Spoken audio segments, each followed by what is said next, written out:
The Oracle ASMR.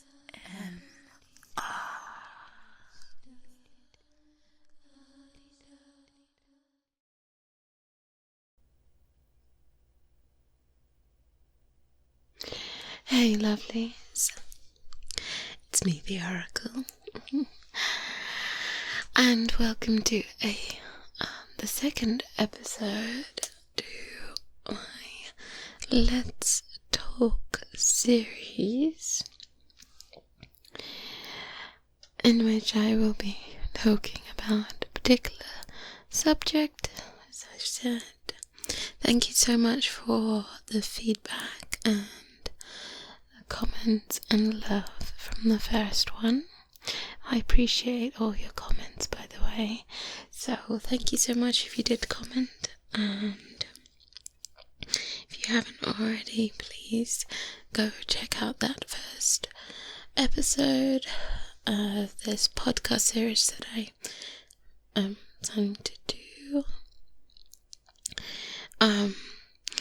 If you didn't know already, then I should mention that commenting and liking and all that good stuff apparently helps the algorithm, so even if you do just say something in the comments, I really appreciate it. And I know it's not always easy because apparently so many of you do use my content to sleep, so it makes sense that you may not comment because you've fallen asleep, unless you sleep comment, which would be interesting. But yeah, I understand why it would be difficult, but I appreciate that some of you come back. So just a reminder to show some love in any way that you can. Okay, so this second episode, I thought I would tailor it to something closer to what I've just been working on, the latest Catherine and Odessa episode. I suppose it's been going on, and I'm still continuing the series, and I will continue it at least for the next while. I can't see it ending anytime soon, for those who enjoy that. So I will be I suppose answering something that I get asked occasionally, particularly in relation to the twins that you've grown to love, Catherine and Odessa, and who is my favourite. And when I first got asked that, I just found it so such a, how could you ask such a thing, such a taboo question? How could you ask which is my favourite? It's like asking a mother which is her favourite child. It's just not something you do. But of course I did have to think about it, and you've probably seen the answer, as I do believe I answered it. But I'm just going to elaborate a little bit more about the twins and where it came from, and just go into that a little bit. So, for those of you who don't know, Catherine and Odessa, the characters, were birthed specifically for ASMR from some of my original writing. So I always dabbled a little bit in writing, and I'm certainly no expert. I've never actually had anything published. I did do some fanfic back in the day, where I I guess, received some I don't know what you'd call it.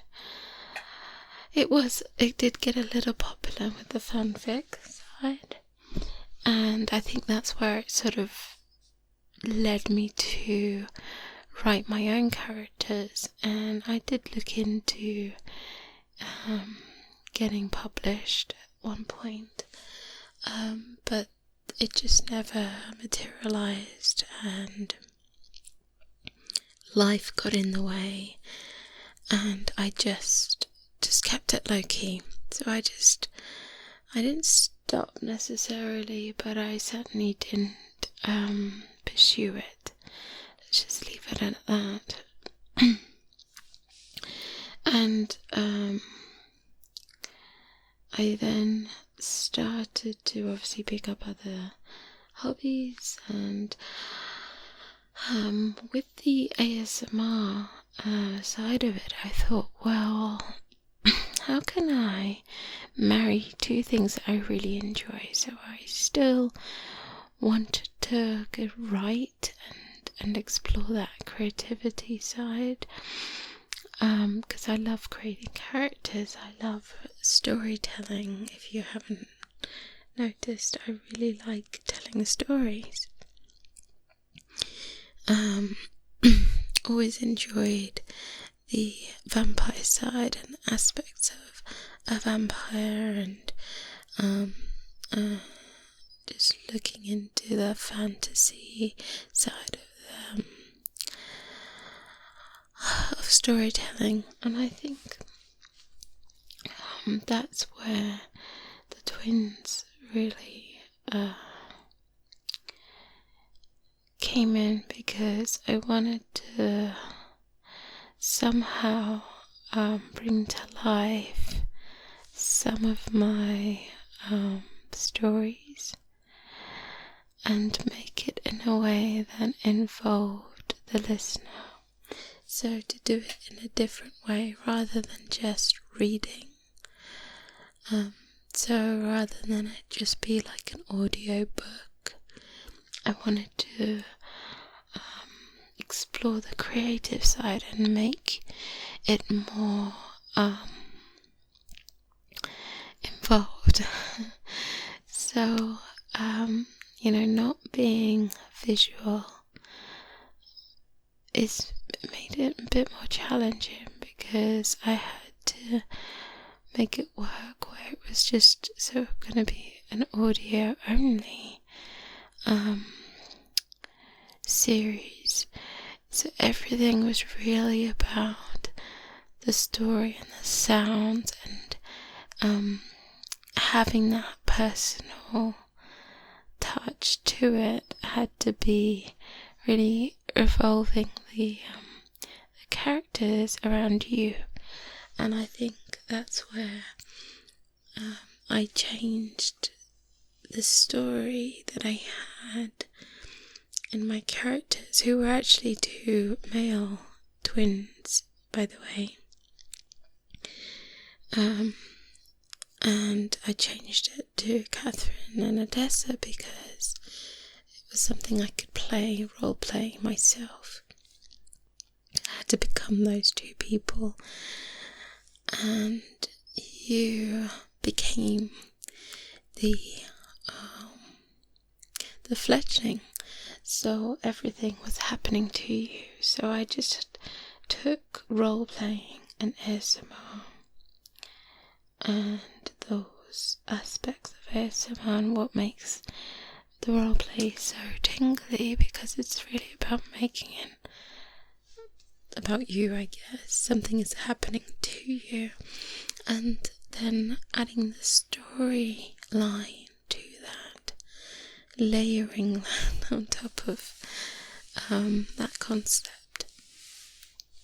So that's how I saw it anyway. That's really where it began to take off, because once I started seeing the listener as the main focus around the characters, it just sort of took off. And stories that I wrote I then had to manipulate and think about how I was going to make that happen in the ASMR series. Not everything was going to be the same, and not everything was going to work exactly the same, so it just allowed me to be more creative in it, and that challenge was really quite fun, actually. And I think it allowed me to do something I personally haven't seen. I looked, but I didn't see, I could be wrong, but I didn't see that had been done really in ASMR. So that's really where it came from. It's not actually the first series that I've done like this. Not a lot of people know about the special powers, which I did quite a few years ago now. That was actually my first audio series, which isn't obviously vampire based, but it is following that concept, and it is based on the stories that I said. So my original writing, and changing that to make it into an ASMR series where you are the main, I suppose you are the character, and everything else is evolving around you. So all my characters are built around you and involving you and making that personal attention a key focus in the role plays. So I think that's just a little explanation. I hope I've explained myself. I'm not good at that. I'm good at rambling, but I hope that has explained a little about the birth of 𝗦𝗢𝗖𝗜𝗔𝗟 and Odessa, why, how I started that. Do check out the other the Special Powers series, by the way, if you enjoy 𝗦𝗢𝗖𝗜𝗔𝗟 and Odessa for that immersion and that whole concept, then do check that out, because that was something I was quite proud of, because it was actually the first series that I did like that, but I don't think it got as much. I don't think people really saw it. So I think if you're interested, go to my playlist and you'll see it. I have reorganized that one a little bit more, so there's quite a few episodes in there, so there's quite a few hours of hopefully relaxing storytelling, and I'd love to know what you think. So if you do listen,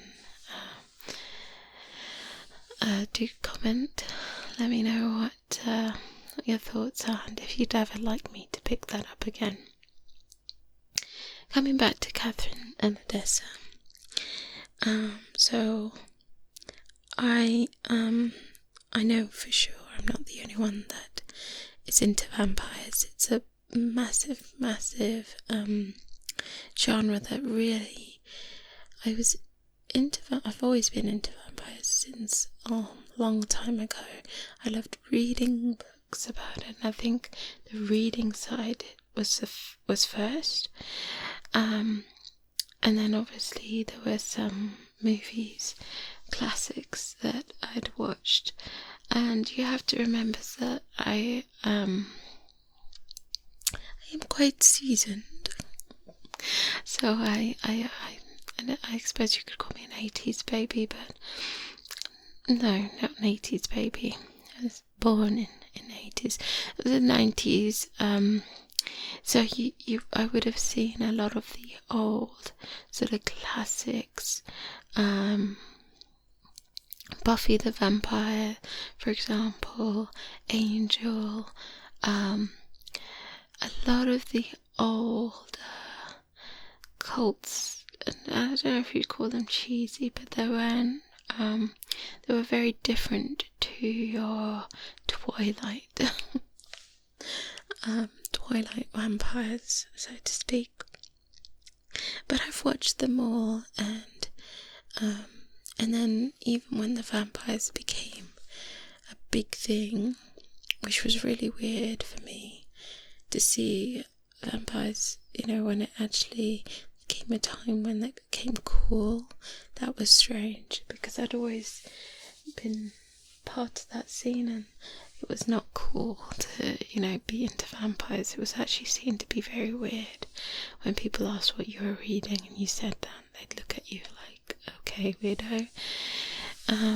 So it was always very gothy and strange growing up to like things like that.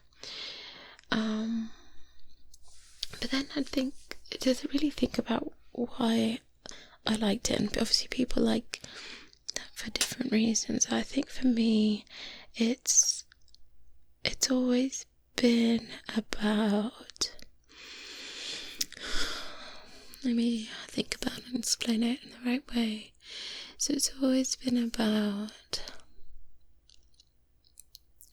the connection that the vampire would have to each other, and the sire and fledgling connection. That to me was quite a big thing, and I really enjoyed that. Not to mention having the powers as well. So, obviously, depending on which law you're looking at and what you're watching, there's so many different things, and I love that. Everyone who's telling the vampire stories adds their own little bit, because if you look at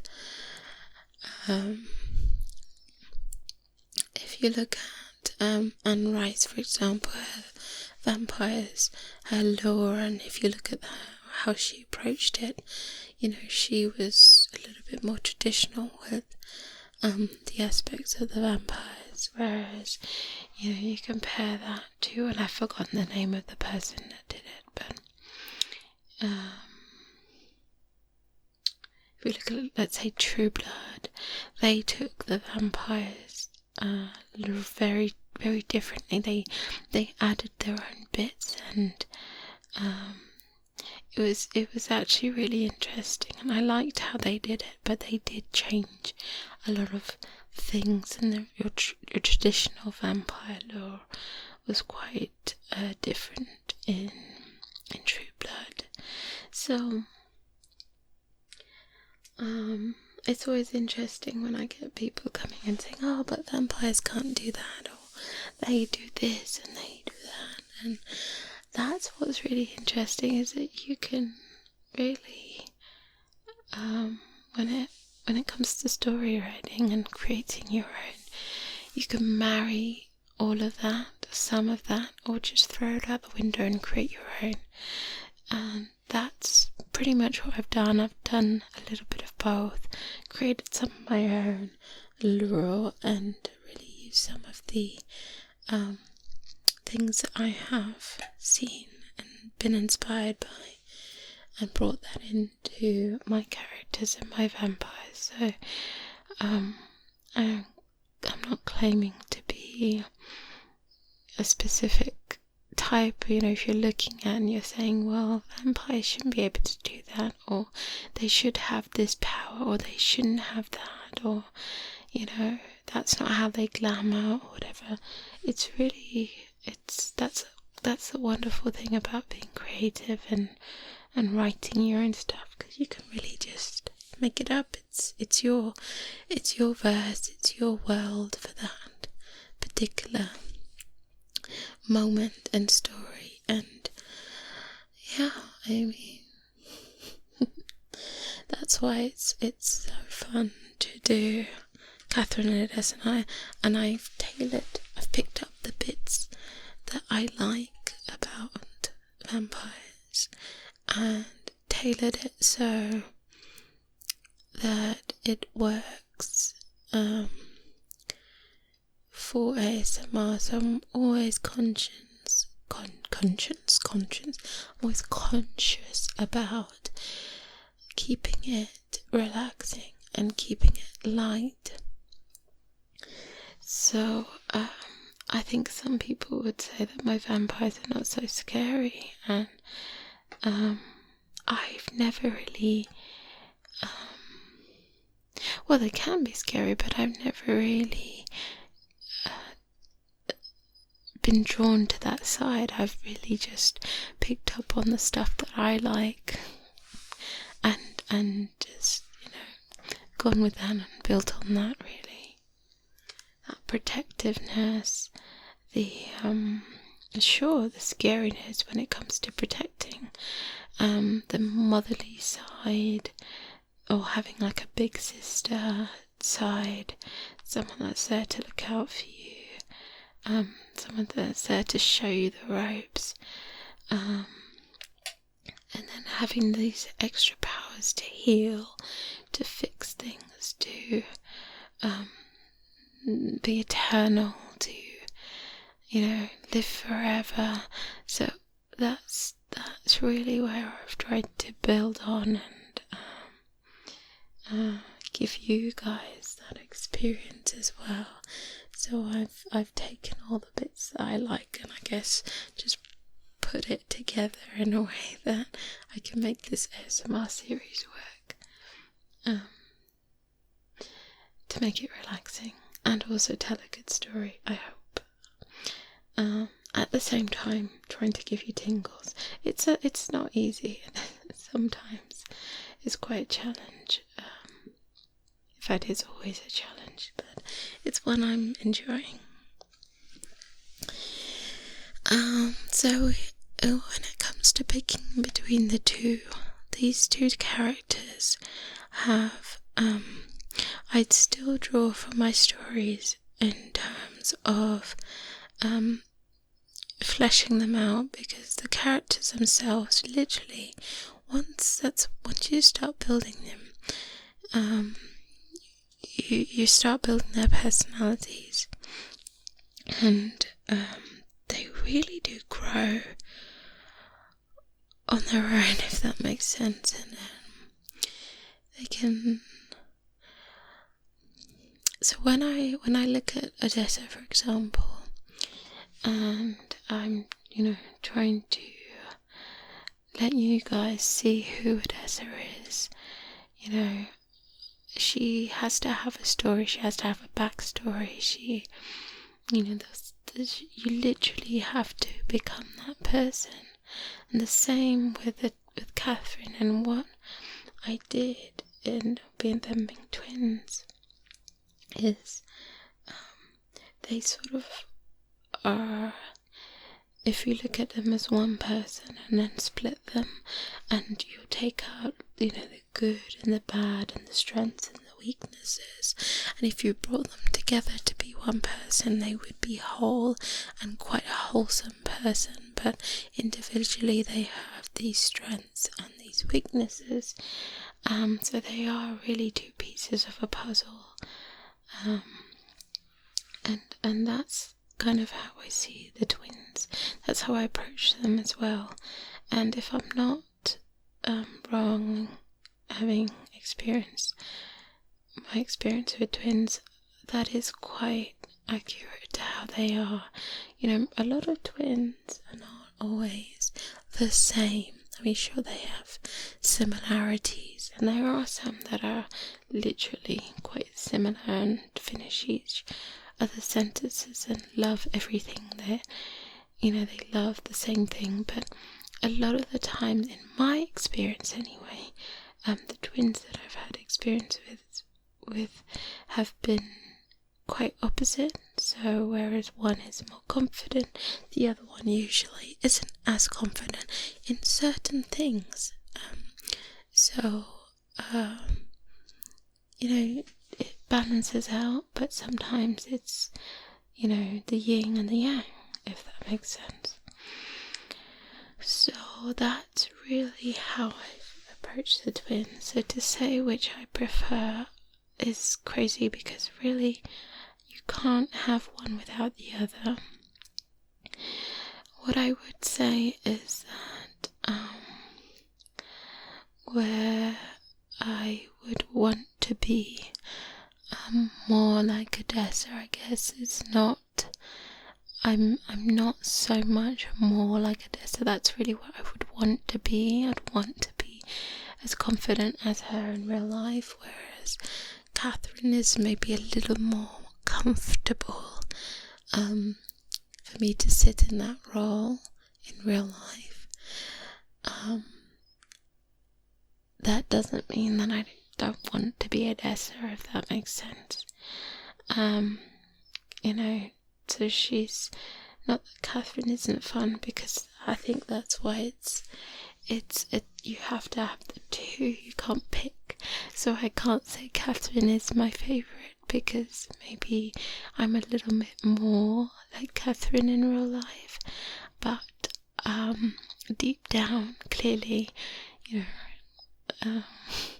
I want to be more like Odessa, and I am in ways, in some aspects. So there isn't a favourite. There really isn't. The two together would be perfect, but each one has their strengths, and they really do make each other whole as one. So I hope that is a sufficient answer. Sure is a long one. It's taken me 26 minutes to try and answer that, but I hope that's given you a little bit of insight to the whole topic of the twins, and how it started, and who I would pick, and why I really can't pick, because there's no real one. I don't think you can have one without the other. It's impossible for me, as the creator of them, to pick one. Even if I said I want to be Odessa, I still think Odessa needs Catherine to balance her out, because I think she still needs to have the stability, the patience. She needs someone to rein her back sometimes, and she knows it.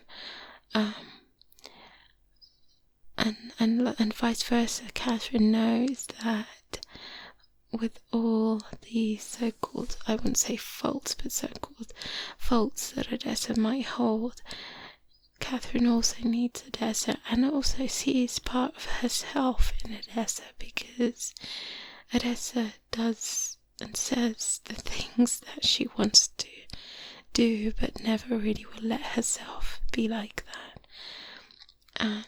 And while she's more restrained,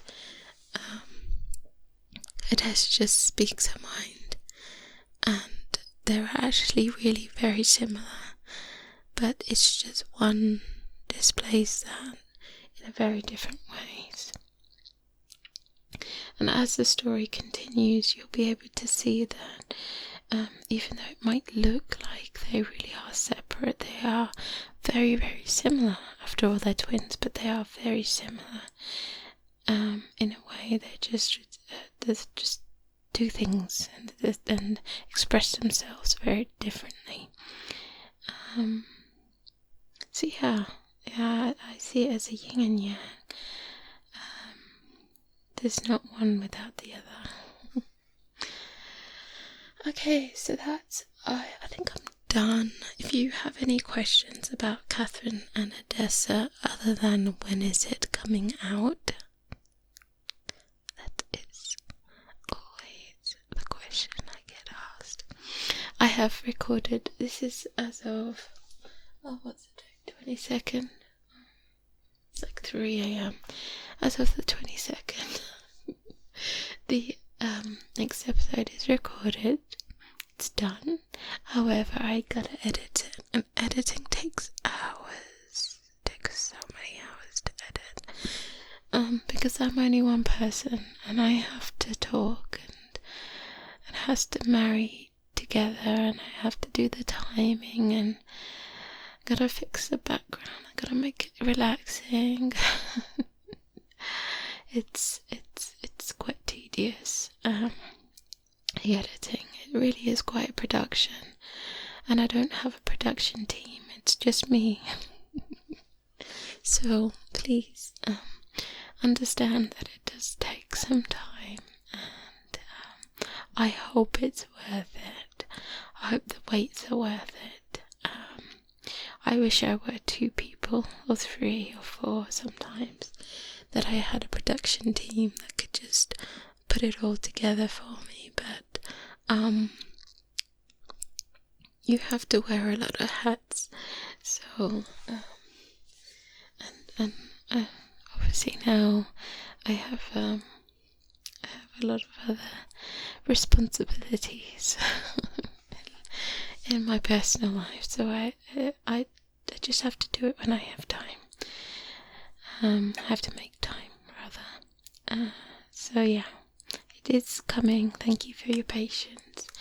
Hopefully I'm going to try very hard to get to the comments. I read them, by the way. I read all your comments. So I get them, I have them on my phone, I read them. I just don't always have time to reply to each of them. But I'm going to make a real effort to these podcast series comments and make sure that I get to them. And particularly if you've asked me something, I really do try if I can answer it. So let me know if you've got any questions about the twins, or about the story.